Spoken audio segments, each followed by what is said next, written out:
Bullet bomb আইছিল, আমি তো আইছিলাম এরা আমি ও মাইজের কথা তাই রিয়া গীতাবতী আর মাইজা কার নিয়ে আইছিলাম না অমনি না কার নিয়ে আইছিলাম বড় বসির কার কার ছিল ওদের দিদি কার রেগে গেছিল না চুমা পাঁচটা ঠিক দাও না এদিকে ভালো থাকার কারণ ছিল রড দেওয়া বুঝলি। এখন আসলাম গান্ধীনগর জেঠি, আস্তে আস্তে তো আমাকেও হালাত খারাপ হয়ে গেছে, রাস্তা এত সুন্দর বানাইছি ফুটপাথের অবস্থা অনেক খারাপ।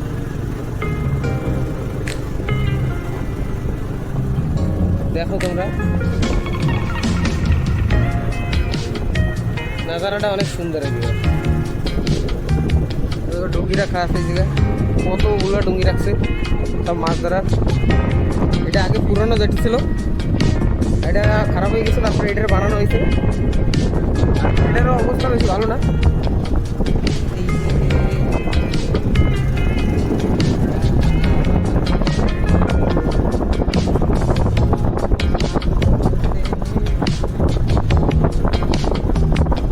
আজকে রবিবার দিন আসলাম গান্ধীনগর যেতে ঘুরতে,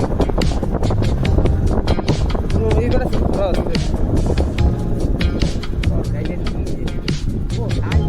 গাড়ি এই জায়গা থবো আর এতে আটবো। কত ধরনের মোটা ছোট নাটা,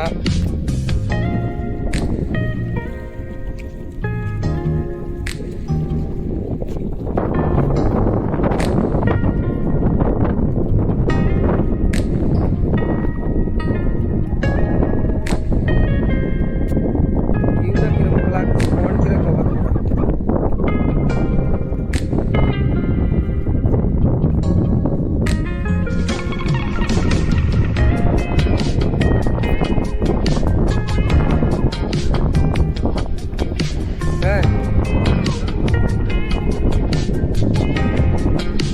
একজন মাছ ধরতেছে প্লাস্টিক দিয়ে, তাই দেখি পাই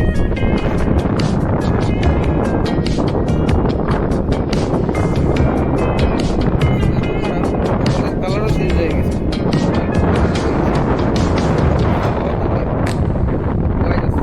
চলো ধারে যে দেখি কি পাইছে।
এইরকম পড়া মাছ কোনটা থেকে কোনটা ধরবো আমি বিড়ি হয়ে গেছি, ভাঙা এরকম পুড়ি রয়েছে সাদা সাদা ইয়ে যাই আর আমার। হ্যাঁ এইটা বড় মাছ টিকলি মাছ।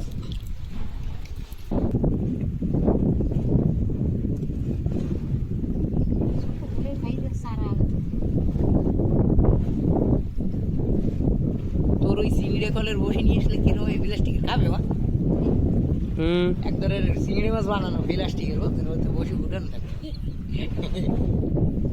ওই নিয়ে একদিন আসবো মনে দাঁড়া খাইনি কিন্তু একদম।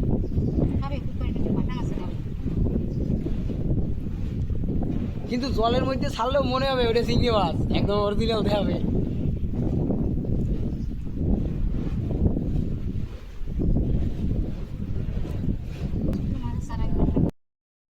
যাচ্ছি এখন রিটার্ন বাড়ির দিক, খাওয়া দাওয়া করবো করে সিধা ডিগলিপুর। এখন আবার একটু গণেশনগরের রাস্তার ভিতরে যাবো আমরা। আবার একটু গণেশনগর রাস্তায় যাই দেখো কীরকম, অনেকদিন তো আসি না এদিকে, আজকে যাই দেখো কীরকম।